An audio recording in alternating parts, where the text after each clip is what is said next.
toxicity. Well, one of the ways that Ronald Rolheiser talks about it is that it is that tension that comes at you, that anger, that hostility, somebody else who's driving you nuts. It could be your kid who just spilled the milk for the 5th time. Whatever it is, you just had something you didn't want hit you, and you react. That's the part you don't get a choice on. We all react. Whatever it is, we react. But as we mature as Christians, our invitation is to let that toxicity hit us, be in us, and not give it away. Gandhi's grandson said it's like what happens with lightning. Either it can be destructive or it can be conducted. We can transform that electricity, that impact in new ways through the power of God. Through the power of God. So Rolheiser suggests that we have this as a maturation point, that we can receive those negative things, we can take them into ourselves and not just immediately shoot them right back out at the person who did it to us or at someone else. So 3 things to think about with this. I like to, I'm going to stop right there and tell you a little story. When I was in India one time, we were sent to do this service project, and we were given a water purifier.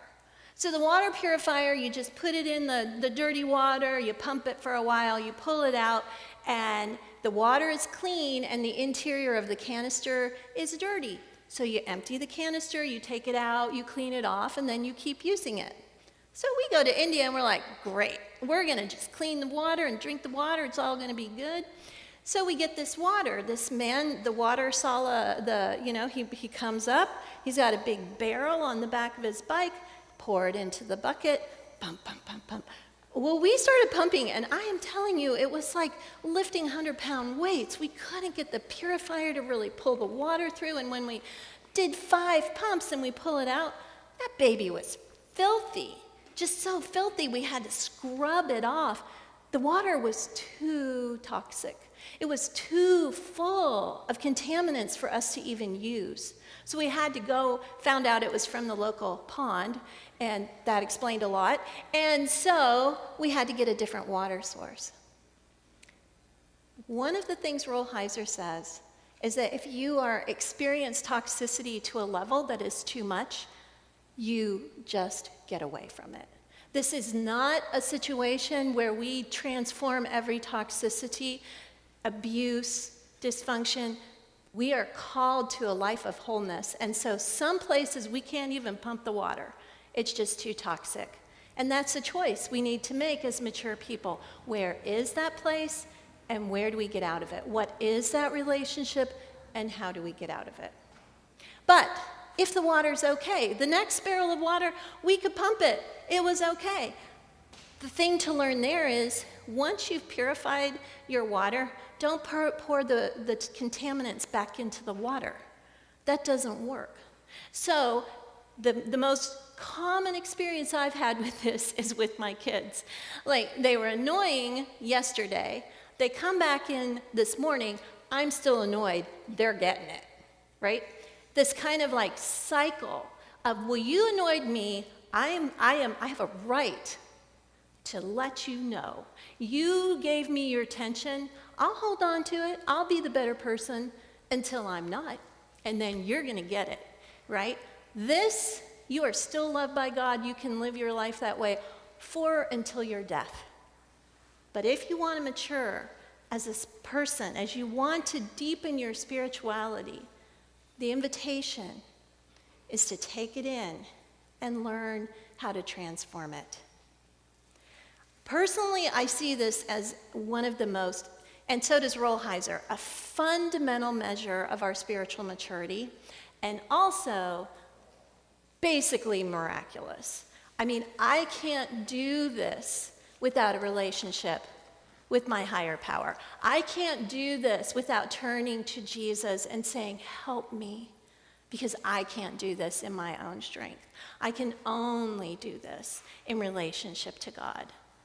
But when I am rooted and grounded, it happens. It can happen. Not every time. I don't have a 100% record. I'm probably going at B-. but I'm trying and I'm leaning in and I'm growing. And that's the invitation, because when we do that, not only do we deepen in our relationship to God, but our relationships get better. And this is your third point. When you are getting that tension, when you've gotten the belly punch or whatever it is that's come to you that feels so hard, turn to your friend. Turn to God. Turn to someone else who can hold that with you. Jesus never called us to be lone rangers. Jesus called us to be community for each other. Stephen, the martyr, the first martyr after Jesus' death, he was being stoned to death. People were coming at him and he was dying, and he looked to heaven. He looked to heaven not just because that was where God was present to him in that moment above the fray, but also because that was how he was able to keep his mind on the purpose and point and his own worth and value. So where do you look? Who do you turn to? You need to know it. You need to know it in advance. Keep that helper nearby. So when I've been thinking about the people who have actually modeled this in the world, I think of Gandhi during his nonviolent civil disobedience, where he led a group of people to a salt harvesting place where the British owned it, and he was going to undermine their authority, and they got hit over and over and over. These people just push passively. It transformed a nation. They got their independence from Britain. You think of Martin Luther King and all of those civil rights workers who sat at diners at the counter of these different restaurants and were beaten, and how much it changed our country.